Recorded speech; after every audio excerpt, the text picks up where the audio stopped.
My Children, brought to you by Kraft, which brings you good food and good food ideas.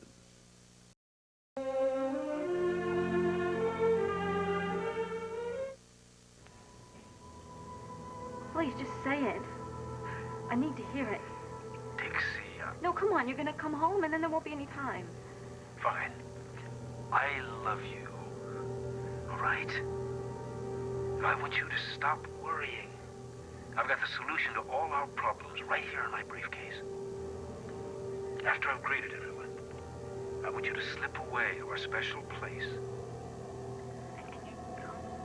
And we'll talk. Now you stay calm. I'll be home soon. I will. Dixie? Oh, I'm sorry. No, it's okay. I didn't hear you come in. I spoke to Tad. Oh. Dixie, I never meant for you to be hurt by any of this. I just felt that this search had to continue. Why? I mean, if I was a stranger, if I was somebody you didn't know, you wouldn't be carrying this on, would you? I suppose not, but that's not the case. This is not an adoption that's been set up by a third party. It's more complex than that. I don't see why it should be. Dixie, when you care about something and you care about people, things get more complicated.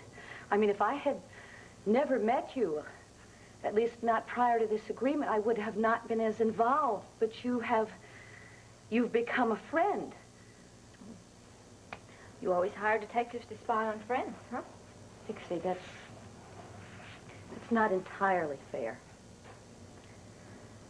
I suppose not, but it's really made me feel dirty. And what if you did find Buddy? I mean, maybe he's got something in his background, something that would stop you from wanting to adopt my baby. What is that? What's been worrying you? Yeah, one of the things. Oh, Dixie, that would never happen. As long as you would want Adam and me to adopt your baby, that's what we'll do. The only reason I wanted to locate the father was to avoid trouble later on. It's not because I needed a pedigree for this baby. It was never that. Well, I'm sorry. My nerves can't take any more of this sneaking and snooping Well, around. there's not going to be any more. I promise you that. I've let Tad go. And you're not going to hire anybody? No more detectives, no more investigations. Look, I thought I was doing the right thing for the right reason. And I should have known that, you know, something cannot be 100% right if you have to lie to someone that you care about in order to achieve it. Are we still friends? Of course. You've been wonderful to me, Mrs. Chandler. Listen, let's try and cheer up a little bit, all right? And relax and enjoy life, because Adam's going to be home tonight, and, you know, I don't want him to walk into a house that's full of gloom and misery. No, ma'am. Oh, but I didn't mean to change. I hope there's still time. Still time? Did he call? Yeah, when? Marcia took the call. He just had some messages to give me. Oh, on the phone, when you were on the phone before it. Yeah, you surprised me. I didn't know you were here. And he just hung up. He did have a message to give you, though. It's very odd why he hung up. And then you want to talk about Tad, and I clean forgot Adam. Mr. Chandler, he said he had a message, though. He did say that he was going to be home soon, and that he was at the airport. I really need to go change. And wash my face. Would you excuse me, please? Go ahead. Thank you.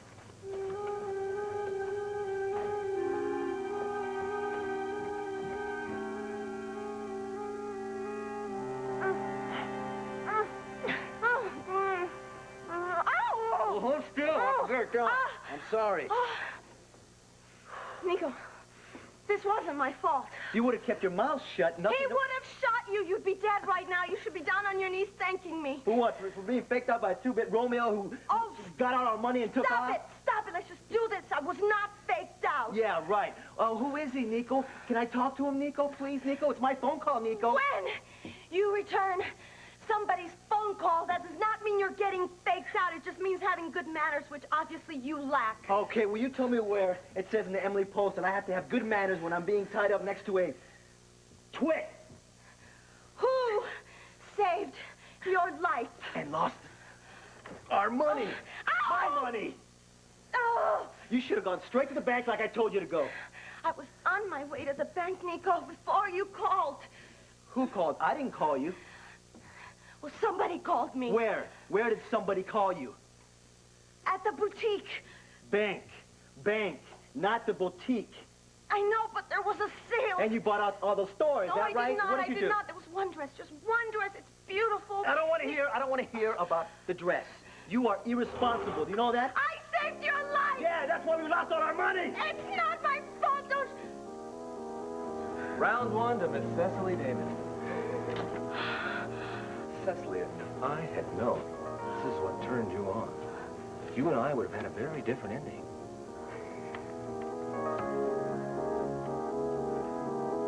All My Children will continue in a moment.